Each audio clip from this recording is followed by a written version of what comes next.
Frequency Podcast Network. Stories that matter, podcasts that resonate.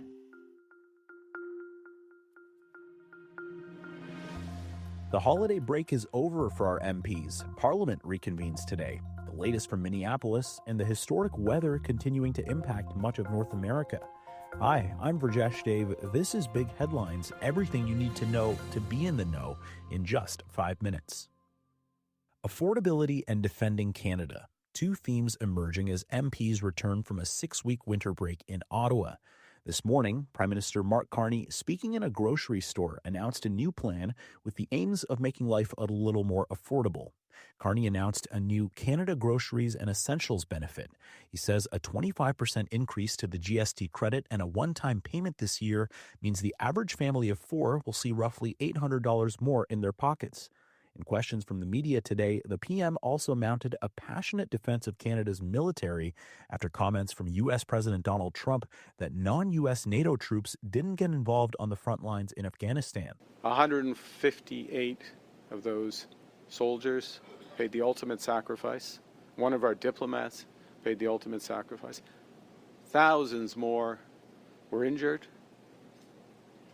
30 of our soldiers won the American Bronze Star for service in combat, for courage in combat.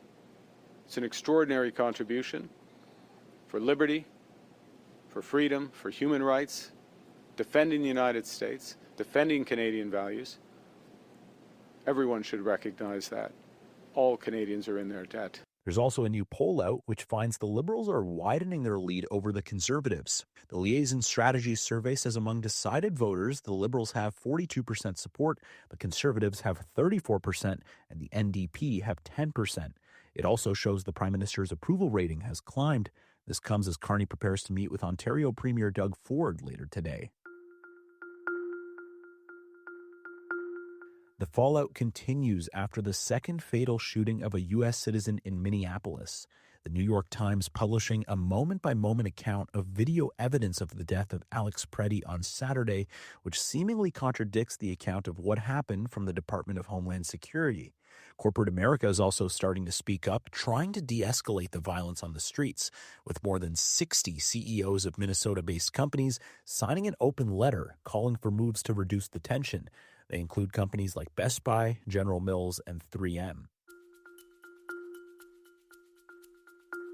The Bank of Canada is widely expected to hold its benchmark interest rate steady this week, and many economists say that could be the case for the whole year. The central bank signaled a pause on any interest rate changes at its final decision of 2025, with inflation set to hold at nearly 2% for the year.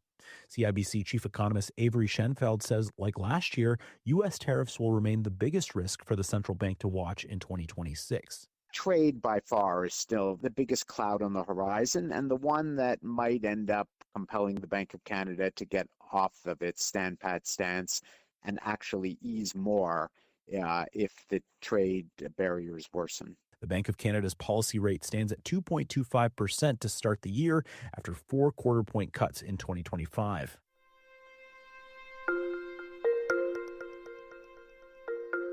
They haven't called in the army yet, but people in Toronto are dealing with an historic snowfall. 46 centimeters of snow fell at Pearson Airport on January 25th, making it the snowiest day since they started keeping records back in 1937.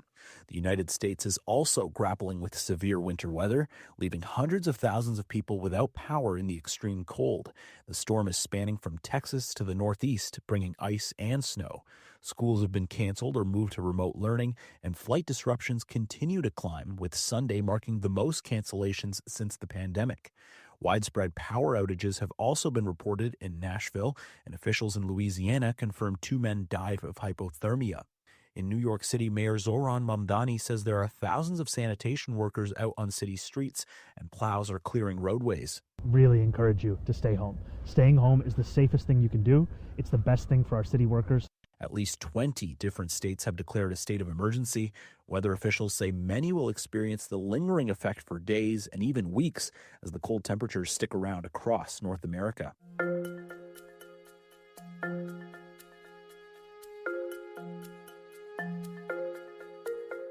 Also making big headlines, Super Bowl 60 has been set. It's the Seattle Seahawks against the New England Patriots.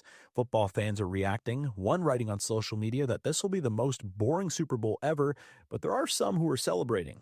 Grammy-winning rapper Cardi B, who's dating Stephon Diggs of the Patriots, shared some celebratory videos from the snowy field. We're going to the Super Bowl!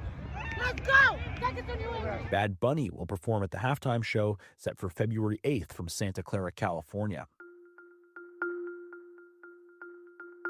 And if you haven't listened yet, today on the Big Story podcast, after 10 years on the run, Ryan Wedding is finally behind bars. Host Maria Costain speaks to Toronto Star crime reporter Calvi Leon. We heard from the U.S. Embassy and we heard from a top Mexican government official saying that Wedding turned himself in, that he surrendered. And then, we hear at the press conference from the FBI director, Kash Patel, saying Wedding was arrested, that this was a high-stakes, 0% chance for error operation. And that, they had the hostage team, the aviation team, the special forces, several different units that were involved.